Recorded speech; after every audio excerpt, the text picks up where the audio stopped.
Në vjeshtën e vitit 1912, Kosova nuk ishte më thjesht një krahin shqiptare në sundim të huaj, por një tokë e shkelur brutalisht nga ushtri që nuk kishin ardhur vetëm për ta pushtuar, por për ta nënshtruar, friksuar dhe thyer shpirtërisht popullsinë shqiptare që jetonte aty prej shekujsh. Në çdo fshat kishte tym, në çdo rrugë kishte ikje, dhe në çdo shtëpi kishte frikë se nata e ardhshme mund të ishte e fundit. Në këtë errësirë historike, dy burra ecnin bashk, të dy të armatosur, të dy me përvojë lufte, të dy të njohur për trimëri, por me një dallim thelbësor. Njëri po mendonte për shtetin që duhej të lindte, ndërsa tjetri po mendonte për njerëzit që nuk mund t'i lindte pas. Këta burra ishin Isa Boletini dhe Ahmet Delia. Historia i njeh të dy, por jo njësoj, dhe pikërisht këtu fillon rrëfimi ynë. Nëse doni histori shqiptare të treguara ngadalë, thellë dhe me kuptim, pëlqeni videon dhe abonohuni në kanalin Histori Epike. Kur shpërtheu lufta ballkanike, shqiptarët e Kosovës u gjenden në pozitën më të pafavorshme të mundshme. Perandoria osmane në të cilën kishin jetuar për shekuj, po shembej dhe po largohej pa asnjë plan për mbrojtjen e popullsive shqiptare. Ndërsa shtetet ballkanike po përfitonin nga kjo zbrasti për të realizuar ambicjet e tyre territoriale. Ushtria serbe e organizuar, e armatosur dhe e mbështetur diplomatikisht kishte hyrë në Kosovë me qëllim të qartë pushtimi. Rezistenca shqiptare ishte heroike, por e pabarabartë. Pushka shqiptare ishte e fortë, por e vetmuar. Prishtina pas luftimeve të ashpra ra. Dhe me rënien e saj, u bë e qartë se qëndresa e mëtejshme në atë formë nuk do të sillte çlirim, por shfarosje. Isa Boletini nuk ishte vetëm luftëtar mali.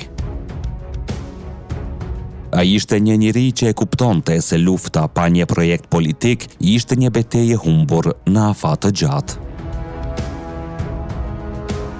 Ai e kuptonte se shqiptarët kishin nevojë për një shtet, sepse vetëm një shtet mund të fliste me botën, të kërkonte të drejta dhe të mbronte interesat kombëtare. Pasi nuk ja doli të ndalonte avancimin serb drejt Prishtinës, Isa Boletini u tërhoq me një pjesë të luftëtarëve të tij drejt Vushtrisë. Duke kërkuar jo vetëm shpëtim fizik, por edhe një moment reflektimi për hapin e radhës. Pas kalimit të lumit Sitnica, Isa mori drejtimin për në Prekaz, jo rastësisht, por sepse aty ndodhej konaku i mikut të tij të vjetër, Ahmet Delis. Prekazi nuk ishte vetëm një fshat, ishte një simbol i besës, i mikpritjes dhe i qëndresës shqiptare. Luftëtarët u shpërndanë për Katund për të pushuar, ndërsa Isa Boletini qëndroi në konak me Ahmet Delin. Ajo natë nuk ishte një natë e zakonshme. Ishte një natë ku flitej për fatin e Kosovës, për pushtimin serb dhe për dhimbjen që kishte rënë mbi popull. Gjatë gjithë natës, Isa dhe Ahmeti biseduan për gjendjen e rëndë në Kosovë. Nuk flisnin si burra që kërkonin lavdi, por si njerëz që po përballeshin me një realitet tragjik. Në një moment, Isa Boletini i drejtohet Ahmet Delis me fjalë që do të ndryshonin rrjedhën e historisë. Ka marrë haber se në Shqipni ashtu e u ba një kuvend i madh, e unë duhna me kanë aty, po du që ti me ardh shoq me mua. Këto fjalë nuk ishin thjesht një ftesë udhëtimi, ishin një ftesë për histori, për pjesëmarrje në lindjen e shtetit shqiptar. Isa e shihte atë kuvent si shpresën e vetme për të shpëtuar kombin në plan afatgjat. Kur zbardhi dita, të dy burrat u vunë në krye të luftëtarëve dhe nisën udhëtimin. Rruga kalonte përmes përrojë të keq dhe ngjitej në rrafshnaltën e Qubrelit. Ishte një rrugë e vështirë, jo vetëm për shkak të terrenit, por sepse çdo hap larg Kosovës ishte emocionalisht i rëndë.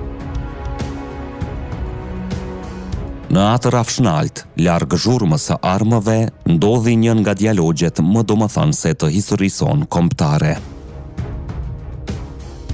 Ahmed Delia, pasi u ndal dhe shikoi prapa drejt Kosovës, i tha Isa Boletinit: "Duhet të kthehemi, Isa Beg. Qysh po shkojmë në Shqipni e gratë e fëmijët po i lam në durrët shkaut?" Këto fjalë nuk ishin kundërshtim politik, ishin britëm ndërgjegjeje.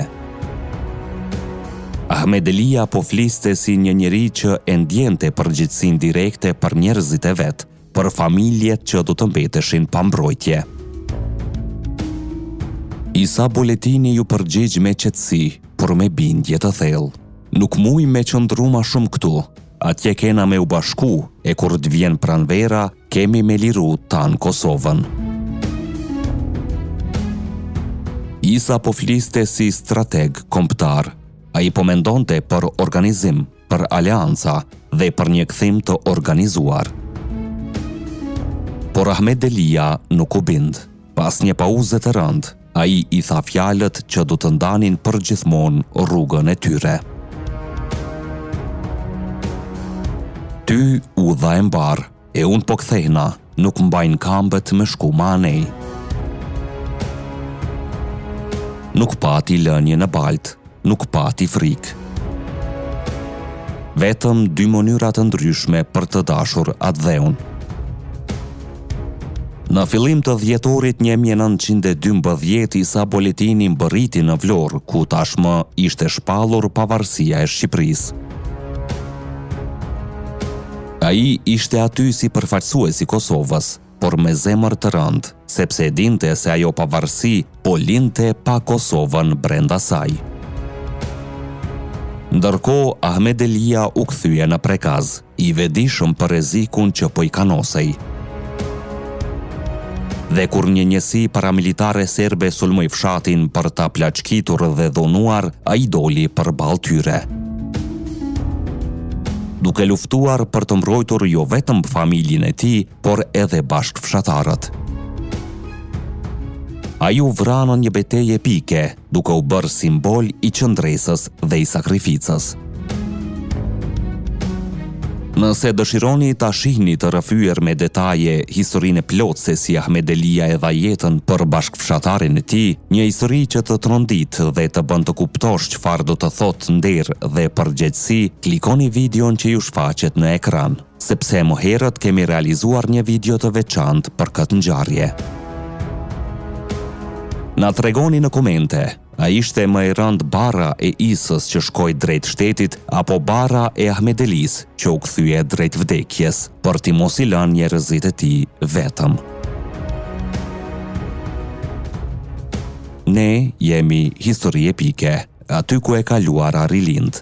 Deri në videon tjetër, qëndroni krenar dhe të vetëdijshëm për gjakun që rrjedh në damarët tanë.